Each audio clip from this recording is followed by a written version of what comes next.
جو گردش نہ کرے، مراد بے عمل آدمی وہ بندہ جو عملی لحاظ سے بگڑا ہوا ہو۔ سیارہ وہ ستارہ جو گردش کرے، مراد بعمل آدمی یعنی وہ انسان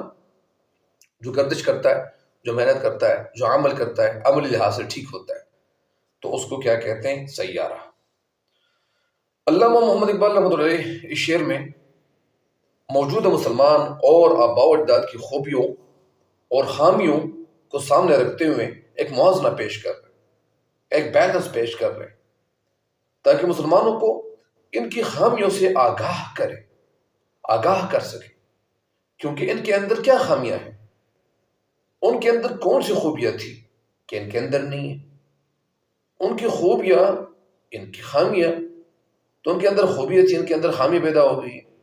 تو اگر یہ ان خامیوں کو نکالیں گے،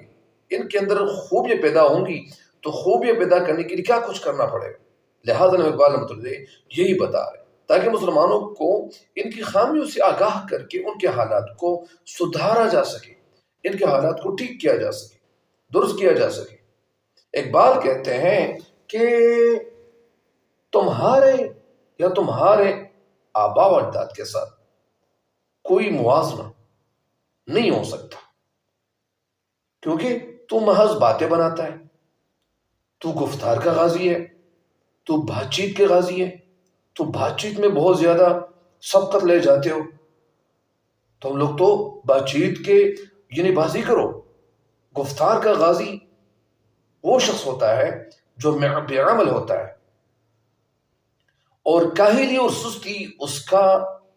اس کی عادت ہوتی ہے، اور وہ اپنے مسائل کے حل کے لیے عملی جد و جہد کرنے کی بجائے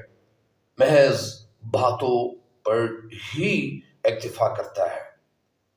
یعنی باتونی لحاظ سے وہ بہت آگے ہوتا ہے، جبکہ تیرے آباء و اجداد وہ تھے کہ وہ اخلاقی لحاظ سے بھی باکمال تھے، شرافت، عزت اور اعلیٰ انسانیت کے مجسمے تھے، اور جن کی ذات میں بہترین انسانی اوصاف موجود تھے، جمع تھے، جو محض باتیں بنانے کی بجائے عمل سے اپنی زندگیاں سنوارنا، ٹھیک کرنا، درست کرنا بخوبی جانتے تھے، جن کا ہر ایک قدم دوسروں کے مفاد اور خدمت خلق کے لیے ہوتا تھا۔ مطلب وہ جو قدم بھی اٹھاتے تھے اس میں کسی مسلمان بھائی کا فائدہ چھپا ہوتا تھا۔